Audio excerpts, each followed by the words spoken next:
Zweig Group invites all AEC industry leaders to the 2024 AEC Small Business and Entrepreneurship Forum, the premier event for small firms in the AEC sector. Experience innovative strategies and insights on May 21st, crafted by Zweig Group's industry experts. Engage in keynotes and interactive sessions focused on recruitment, retention, and business growth. Join Zweig Group for this unique networking opportunity and take your business to new heights. Secure your spot today and be part of the AEC industry's future. Visit zweiggroup.com for more information. The Zweig Group team looks forward to welcoming you.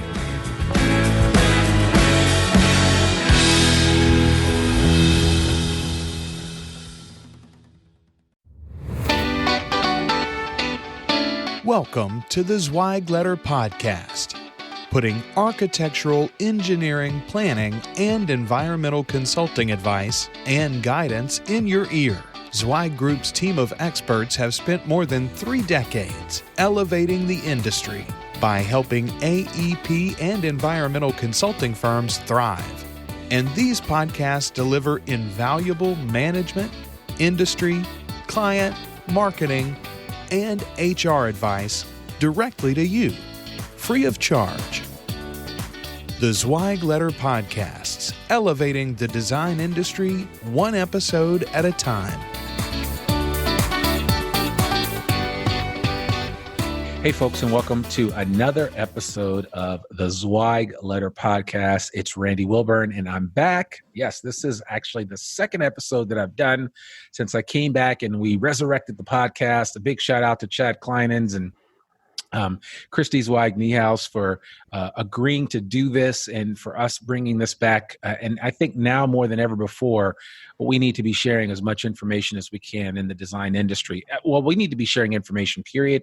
But especially right now as we deal with this coronavirus, COVID-19 pandemic, design professionals have to be more creative nowadays than they've ever been in the past. And so I have been reaching out to a lot of design firm leaders, and individuals that I have met throughout the past 2 decades in the design industry space, just to connect with them, kind of find out what they're doing, how they're managing, what their new normal looks like. And I got in touch with a good friend of mine, Michael Davis, who is the Senior Vice President and Chief Strategy Officer with WGI Inc. out of West Palm Beach, Florida. I corralled him and twisted his arm to come on the podcast and chat with me. And actually, he was very obliging. But without further ado, Michael, I want to welcome you to the Zweig Letter Podcast. How are you? I'm doing well. Thanks, Randy, and thanks for the invitation. It's interesting times, and I think any opportunity right now we can share with others and learn from others the things that everybody's going through and how we're responding is very valuable. And hope you and your family and the Zweig family is all doing very well. Yeah, well, we definitely are, and I certainly appreciate that. I'd love for you just to kind of give just a quick synopsis of WGI and what you guys do. And I know you guys have expanded recently, but you guys are about 650 people now. That's right. Wow. Okay. All right. So I'd love for you just to kind of just tell the audience a little bit about WGI and what you guys do, so we can kind of frame this conversation. Well, WGI is a solutions provider. We do that through engineering and planning, landscape architecture, environmental sciences, and our geospatial practices. We're located or based out of West Palm Beach, Florida, as you indicated. That's where our corporate office is. That's where I'm sitting. We have 18 offices in 8 states. A big presence in Florida, also a big presence now in Texas, and then other places as well. We've been very fortunate, very successful over the last decade in terms of our growth, going from a firm of about 125 or so folks up to that 600 plus. And it's really not by accident. It's by good strategic planning. And I shout out to the good folks at Zweig for helping us several years ago with that strategic plan and putting us, I think, on a path for that growth and that sustainable growth and the success that we've been fortunate enough to have. So we got 600 really awesome associates around the country we're really proud of, and really focused right now a lot on them and how they're doing. Okay. And so I would love for you just to kind of share with the audience just a little bit about, how has strategy changed for you, especially just in the past couple of weeks. I was listening to a story earlier today about how like overnight we went from like 2.5 weeks ago, like virtually very small unemployment to the number of people that we've gotten to. And again, the numbers are kind of mind boggling, and to kind of get our heads around it, I think it's really good to provide context for what a firm like yours is doing from a strategy perspective, just to kind of weather the storm that we're in right now. I think it goes back to our strategic plan that we issued in 2018. And one of the items in that plan was to stand up a crisis management team at WGI. We felt like that at that time we had reached a size where that we hopefully would never have to use a crisis management team, but we needed one. And with the diversity and locations and the growth of the associates, it felt like it was just time to do that. So we did that. We started this, what we called the CMT, the Crisis Management Team. That's, I think, been very, very helpful as we've responded to COVID-19. We activated the team about 4 or 5 weeks ago. We've been meeting at least weekly, if not more, on an as needed basis, but at least every Monday we meet and kind of game plan and go through what we need to be doing and how we need to be responding to our associates around the country. That's led to our weekly updates. We're trying to, keep the team involved and aware of what's going on. We're very much aware of, the magnitude of this pandemic and how it's affecting a lot of folks. Our neighbors, our friends, many of them have lost their jobs. We're aware of that. We think we've been very fortunate in the A&E industry and certainly at WGI, is that we haven't seen that kind of a hit. We've been trying to just keep our heads down in terms of our professional practice and be busy. We started the year, fortunately, with a record backlog at WGI, so we have a lot of work to do. And we've tried to keep the team focused on producing that work. And I'm very, very proud to say that at least for the last 3 or 4 weeks, they've been very focused on that, and they are delivering on that work. Okay. And, obviously the big thing that a lot of firms are dealing with and back in the day, and Michael, you've been in this industry for a long time, it was be seen, be heard. So remote work was like a non-starter in the design industry space. But now all of a sudden it's, kind of the way things are because by necessity. And I'm just curious to know if there was anything that you guys were able to implement that allowed you to be successful from a remote work perspective. And to keep people, like you said, you've got backlog, you've got plenty of work to do. So it's not like you can't keep your people busy. How have you been able to manage that along with the challenge of having a remote workforce? It's a great question because just as a general matter, we did not encourage remote work at WGI. We feel like that so much of what we do is collaborative in nature and requires really good and concise communication of our teams. Our physical spaces around the country have actually been designed to facilitate that collaboration and that communication. So just as a general matter, we didn't have a lot of people working remotely. We did it on an ad hoc basis when somebody had a child sick or needed to take care of a parent or whatever, we allowed it, but on a short-term basis. So we actually had to scramble a fair amount to kind of come to grips with what our policy was going to be for remote work. And we actually developed over about a 5-day period a remote work guide. We published it and laid out kind of the parameters and expectations for our associates when they're working from home or working remotely.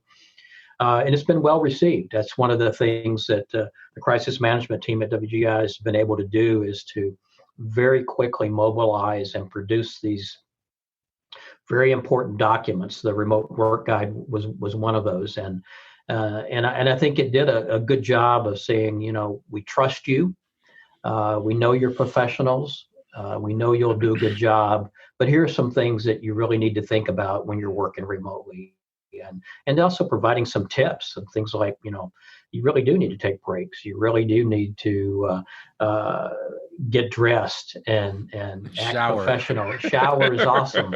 Yes. And so basically a lot of the same things you would do if you came to a WGI office. And so I think that guide is a really good example of how agile we've been and been able to respond pretty quickly. Yeah, no, I love that. Yeah, I think it's different. I was reading Mark Zweig wrote an article today in the Zweig letter as of the day that we're recording this, talking about the new reality of living with the coronavirus is just getting started. And he said, work will never be the same. All work I do today is accomplished via email, phone, Microsoft Teams, Zoom, or some other collaboration platform. Aside from the scheduled virtual meetings and conference calls, it's easier than ever to work whenever you want to. So when you think of it from that perspective, it's almost like this virus has caused the bottle to be opened up, right? And so once you open it up, it's going to be hard to close it. And I know that I'm jumping ahead because I'm talking to you about some things that are down the road, right? But I can only imagine that most design firm leaders are thinking the same thing. How do we handle this when this is over? And we may have to have a part 2 to this conversation, but I'd be curious to know if that's even a conversation that you thought about as you deployed what you're currently doing at WGI from a remote work perspective. It is absolutely a conversation. I mean, we're all smart enough to be able to do several things at one time, and obviously one track is responding to the day-to-day changing circumstances with COVID-19, and both from a geographic standpoint, but also just the impact it's having, and whether or not any one of our associates are affected. That's one thing. We're really focused on that. But we never stop thinking about what happens when this ends. None of us know precisely when that's going to be. We don't have that crystal ball, but we know it will. And we feel like many of us can come out of this even stronger and better. And so that off-ramp that we're looking at has a lot of pieces to it. What is our business like? What is it going to be like bringing back 70 to 80, 90% of your associates back to the office? And in fact, this week, Dave Wantman and I have a meeting already scheduled to talk about that off-ramp and what that's going to look like and starting to prepare for that.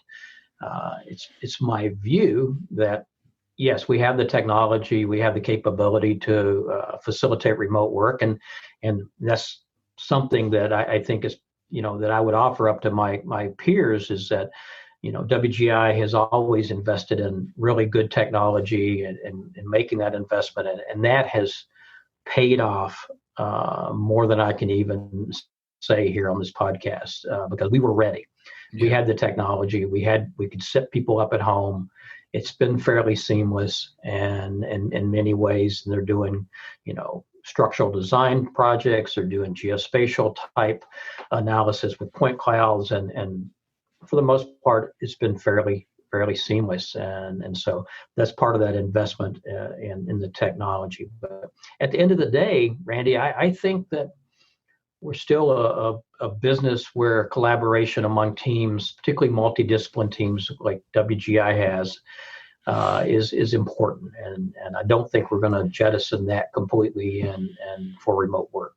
Yeah. No, I definitely don't think it will go away totally for sure. And I personally love the face-to-face interaction, right? It's hard. I mean, we have a relationship. The reason why we're even on this call is because we actually have a relationship that started in the real world.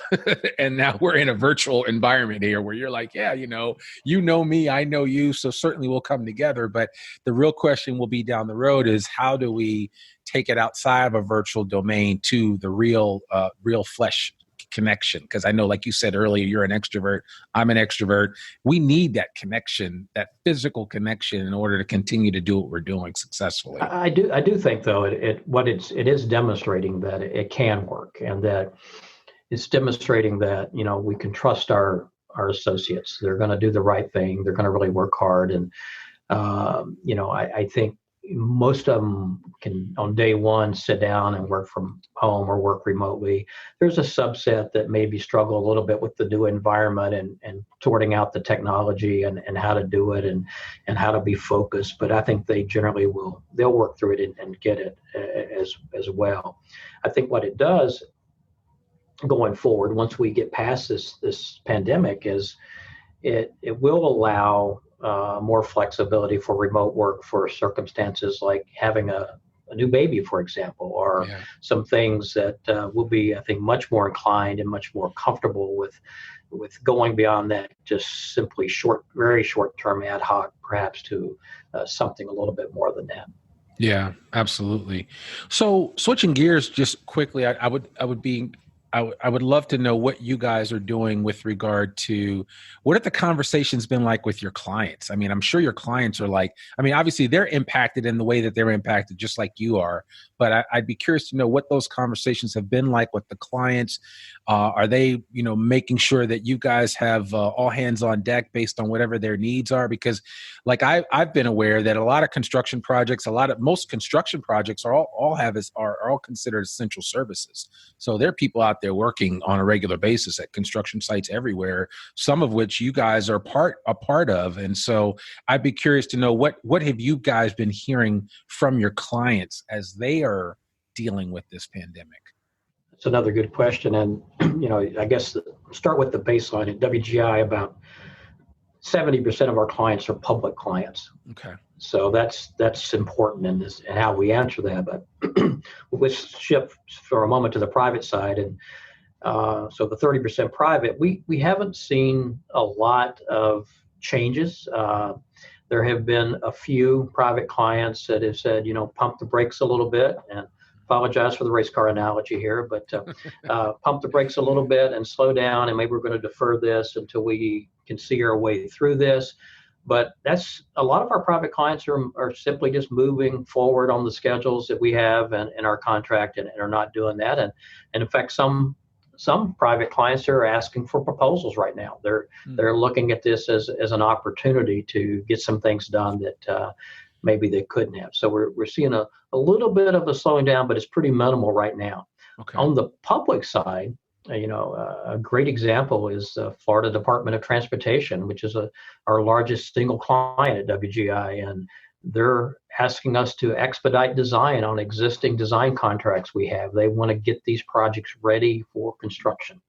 They're anticipating, the next opportunity to build these things and put people back to work. And so the governor came out last week and said he wanted to move forward very quickly with $2.1 million worth of transportation projects in the state of $2.1 billion of transportation projects in the state of Florida. So we're seeing that. So I think that bodes well for our industry.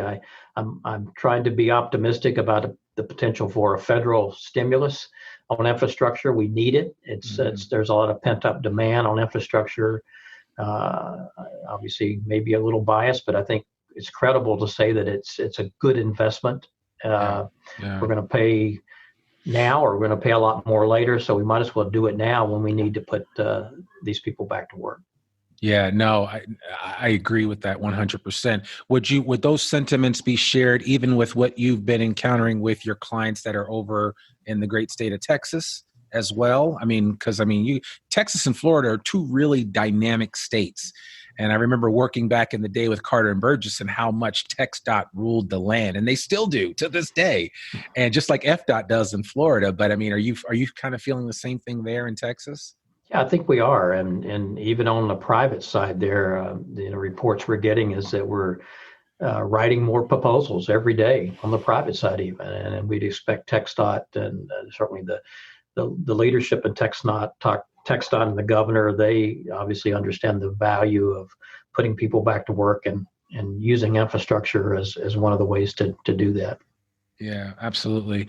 Well, yeah, I think, as I kind of look at the different verticals that the design industry serves, I mean, I would imagine that there are going to be a few that, because of the direct correlation with consumers, like individuals, I would think like land development might struggle a little bit, especially with building subdivisions, just because, people might be loath to buy a house right now because of what's going on. And I've talked to realtors in our area here in Northwest Arkansas, and, they say it's obviously the showings have slowed down, but they're still closing on sales. And so that's encouraging to see. And, I mean, again, nobody has a crystal ball to know exactly what's going to happen. I think the real thing, though, is that we have to keep pushing the needle forward and, keeping our eye on the prize, if you will. What are you telling your people on a regular basis to keep them focused on the future, not caught up? Because when we watch the news at night, Michael, it's like, it's I won't say devastating, but it's a challenge. You know this. I mean, Yeah. so it's not just for what you're doing for you, because I know what I'm doing for myself, but what are you telling people to keep them encouraged and engaged? Because that's hard to do. Yeah, this falls into the category of do as I say, not as I do, because I am a news junkie, and so I tend to watch it a lot, but I think I can probably handle it pretty well. Um, we're telling our team to look, first of all, your health and safety is our number one priority. We try to remind them that in every message, and we sincerely mean that. We're also saying, you can take care of yourself, take care of your family, take care of your coworkers, and then also focus on your professional responsibilities. That's a good distraction because you're really good at what you do. Focus on that, deliver the work, and because as I said, we have a good backlog, so you've got a lot of work to do. But we're also providing some practical reminders of things like exercise and eating healthy and having that distraction. I don't know what history will tell us eventually, but things like the Tiger King, that madness was a good distraction for a week. Absolutely. And so look for things like that that book you haven't read and for a long time, and you want to get to it. So take advantage of that. So we're using all the opportunities we have to talk to them about those things, take care of themselves. And most of the leadership here, we're all making calls. I made 6 or 8 calls today to just randomly around the country to associates at home saying, how you doing? What do you need? Yeah. Anything on our end from the leadership that you need that you're not getting. And I think they appreciate just talking to somebody and somebody different. And so those are the types of things we're trying to do. We're trying to be real consistent in our guidance, real clear. This is a difficult situation. These are smart people. They understand that. So you can't sugarcoat it. But what we can say is look, we're going to be fine. We're going to come out of this. Yeah. We're smart. We have a game plan. We've got a good leadership team here. We've got a good crisis management team that's spending most of our time now dealing with this and trying to navigate WGI through this. Yeah. So, and I'm curious to know this, and I didn't bring this up to you earlier. I apologize about that. But did you decide at this point, just given where things are, that you have suspended all hiring, or if a great person came along, what would you say to either your leadership or to another firm that's, design firm that's like, man, we've been struggling to get this person, and all of a sudden this person just fell in our laps, but here we are in the midst of this pandemic. What would your recommendation be in a situation like that? What would you guys do? My recommendation would be to any of my peers out there, if they have these great people, send them to me. We have not suspended hiring for those type of people. Okay. So it's got to be the right person. But if they did come around, you wouldn't sit around biting your nails talking about, oh man, COVID-19. You'd be looking at the individual for what they could bring to the table and how they could help WGI out. That is correct. Okay. All right. Well, that makes sense. And I think you need to be forward thinking like that. You can't be afraid. Just like you said, I've basically jumped in head first. I've been doing at least 6 or 7 podcast episodes a week, and I've been as busy as I've ever been. The real thing is being able to leverage this and make something come of it. But I think it's important to have this dialogue and share this information with as many people as possible. So, well, any final thoughts that you'd have as we are weathering this storm? Maybe something that you guys are thinking about on a regular basis, and maybe some encouragement that you'd have for the rest of the industry. Well, I think communicating effectively with your team, being honest with them, being realistic, don't get out over your skis in terms of what you know and understand. We've been trying to use really the best data that we can get, sound science, and ultimately our best professional judgment. As you started this podcast with, Randy, you said none of us have ever really been through this. And right. I'm actually a biologist by training, but the microbiology I had in graduate school, I long forgot most of it, but I guess some of it's coming back. But none of us have all the answers, but be real honest with your team. Let them know how much you care about them. Let them know what the expectations are, that, everything's not shut down. Right. And then finally, be optimistic.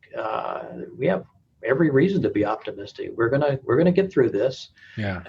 And those firms that have good strategic plans, those firms that have good leadership, will come out perhaps better. Yeah. No, absolutely. I agree with you 100%. I feel that way. And it's hard. I get people that might be listening to this that may legitimately be struggling right now. You are not alone either. So, I mean, there are going to be those that really do come out even better than they were before this whole situation happened. But a lot of it, I think, is due to planning. And just like you said, strategic planning, which is something that, let's face it, this industry has been loath to embrace wholeheartedly when it comes to strategic planning. And I know you've spoken in the past at several Zweig events about the importance of strategic planning. I mean, you eat, sleep, and drink strategic planning, and now you are benefiting because of the work that you've put in and the time that you've put in to having a plan in place, even when the what hits the fan. Yeah, and it's a culture of WGI. It started with David Wantman, and now with Greg Sauter, our president. We're all very focused on being strategic and all the decisions we make, and including the ones we're making in the context of COVID-19. Hopefully, we get through those pretty soon, and we can get back to the business of strategic planning for the continued growth of WGI. That's what I'm looking forward to. Absolutely. Well, I share those sentiments, Michael, and I really appreciate you taking time out of your schedule today to connect with me. Like you said, you've been really busy, and that's a good thing. And I hope that you can continue to stay busy, and that you continue to encourage those on the front lines of your firm to remind them that this too shall pass. As I've been saying that to everybody, that's my new mantra. I need to walk around with a T-shirt saying this too shall pass, because I do believe we will get through this, and I think actually we'll get through it stronger because of just going through this. I'll end with this, but I remember all the stories that my grandparents ever told me about how growing up through the Depression just developed them in ways that they never. First of all, nobody ever wants to go through something like that, but it set them up and affirmed them in a way that really benefited their growth as human beings, as individuals, as collective members of society. So I think, like they say, whatever doesn't kill you only makes you stronger. And so I definitely I appreciate you sharing today and providing a little bit of encouragement and insight for other design firm leaders and what they're going through, and for them to realize that they're not in this alone and that there's always help out there. Well, thank you, Randy, and thanks to Zweig and all the professionals there. And just a final thing is, certainly any of our peers out there, if they're struggling and they think there's some value, reach out to me, reach out to WGI. We'll share with you the things that we're thinking about and how we're trying to respond. We don't have the perfect answer every time, but I think so far we're managing this pretty effectively. So be happy to try to be a resource to any of the peers out there. Well, I appreciate that. So I'll go one step further. Would you what email address would you like to give people that they can have right on the podcast? Because I'll put the rest of your contact information in our show notes, along with your wonderful picture that you gave me and a little bit more about you and WGI. But I'd love for you, just if you're okay with that, just to share your email address. So Michael, Michael Davis, Davis at WGINC.com, WGINC.com. Perfect.